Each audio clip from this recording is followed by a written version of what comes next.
Washington covered, yet he bet on Seattle to cover the 6. This idiot. I mean, what am I doing? I go on TV, I say it's going to be 4, I bet Seattle -6, and I lose money on it. Just a terrible job by me. Believe in yourself. A terrible job by me. But great job by... Do you need money? I think a great job by the Washington Do you need to borrow some? No, I lost money. I didn't win the 100. No, I don't need money, but I lost money. Go ahead, Brian. Anyway, listen, if you get your picks in, before kickoff on Sunday, you could have a chance to not have to borrow money from anyone. That's pretty much how it works. For much more information, you can head to the Fox Sports app. All right. Let's play a little game called Drawing a Blank. Brian Westbrook is back with us now. We're way back on Saturday. The Packers beat the lowly Panthers. Aaron Rodgers, look, he didn't wow anybody. 143 passing yards, a passing touchdown, and a rushing touchdown. Brian Westbrook, with that performance, Aaron Rodgers' MVP chances are blank. Jenna, they're still alive. He's still alive. Aaron Rodgers is still right there. He's still leading in the touchdowns. He still has less interceptions, and they won a football game. He's still alive. Now he has to get some flair. He has to find a way to be an exciting win, maybe a come-from-behind victory like the Chiefs always do every single Sunday. That is great. The less interceptions is true but misleading. Patrick Mahomes has a whole 1 more interception than Aaron Rodgers, but I'll leave that be. Much like rubbing alcohol left in the open air, it is slowly evaporating.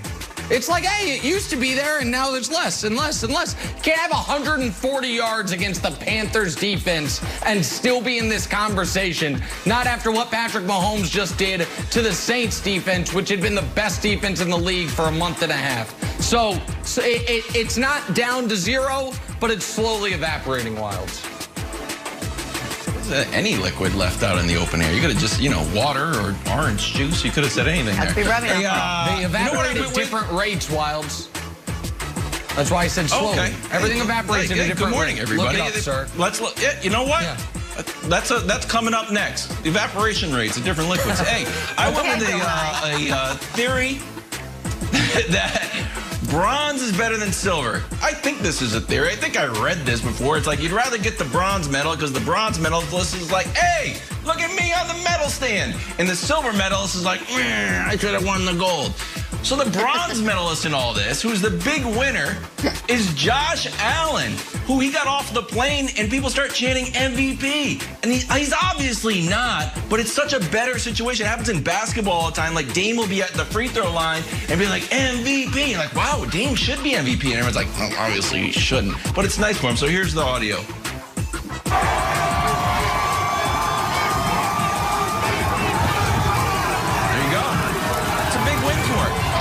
Josh Allen than Aaron Rodgers at this point. Bronze medalist. There you go. That's the take. You can't be MVP and wear short sleeves in the middle of winter. Oh, yeah. Derrick Henry's the Bills clinched. Bills, thanks to your bronze medalists, clinched the AFC East for the first time since '95. Somebody had not graduated college yet. We're so young on this panel. Josh Allen reportedly told his locker room, quote, "This hat and shirt's fine and dandy, but I want one that says bleeping Super Bowl champs on it." Brian Westbrook, Josh Allen's locker room comments are blank. It's a step in the right direction, and I absolutely love it. Before you can get to the Super Bowl, or at least even have the conversation about the Super Bowl, you have to win your division, have to win your conference. Obviously, the Bills have taken a huge step in the right direction, winning the AFC East, and now they're talking about they're taking their aim and their goals up to the Super Bowl. I'm absolutely for this. This is a great step in the right direction for the Bills. Congratulations, Sean McDermott, and that entire organization. All right, before I give my answer, a little window in to the Wright household. A lot of controversy this weekend between my wife and I about Josh Allen. She has been seeing the memes. She's been seeing the comments. Some of the Bills Mafia has found her and is attacking her. And so she was more engaged to Saturday Night Football than she ever has been watching Josh Allen. And do you know the last thing she said to me today before I went on the air? You have to be nice to Josh Allen today. He's earned it.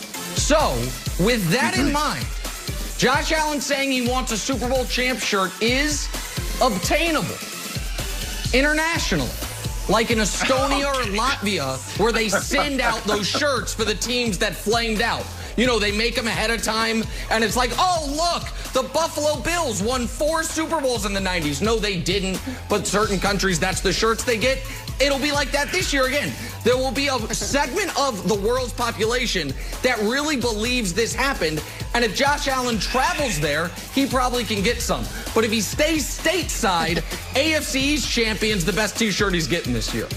Hope that makes no life. All the Estonians thinking the Bills won 4. I'm going to say it did not. You're going to get put out today.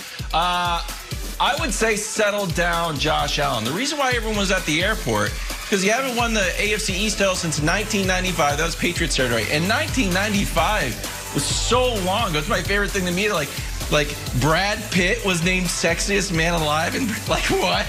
Like, what? That guy isn't even like a wheelchair now? What? Starbucks debuted a drink called the Frappuccino? Like, I didn't even heard of that. So it's just crazy. It's been so long. So, take it one step at a time.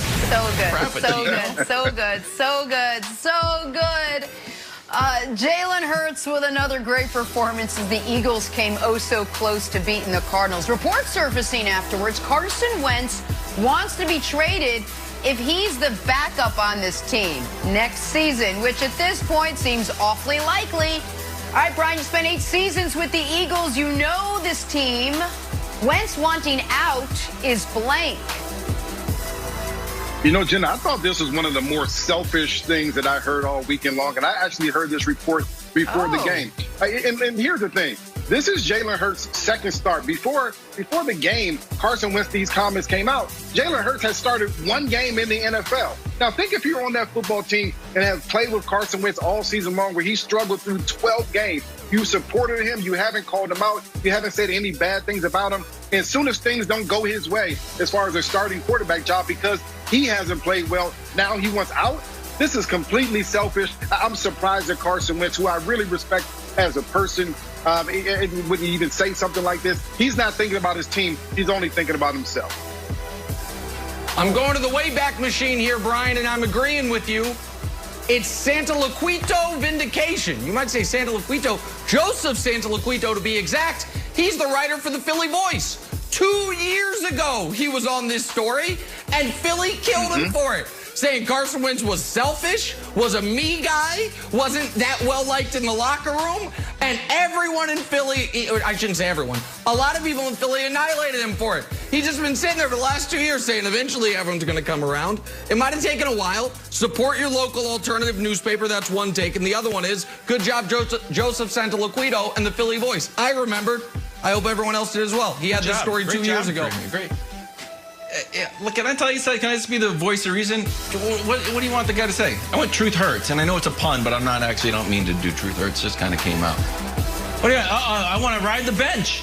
And in a way, Brian, I'm going to say it's actually a nice thing to do for Jalen Hurts. Like, oh, I should leave. Jalen Hurts is great. He's probably going to get the starting job. I'm out of here. See you later, Philly. I'll be back visiting on like the Colts backup, I guess, if we play. I haven't checked our schedule. How about you don't leak it right before the game? That's what you want. Don't compete for your job. How about you compete for your job like everyone else? He did compete. That's a bad take, Wilds. It's a bad take. He competed and lost. He's ready to move on. Wilds, that's your first bad take. You've been on fire today. That's your first bad take. All right. We're 50 minutes into the show.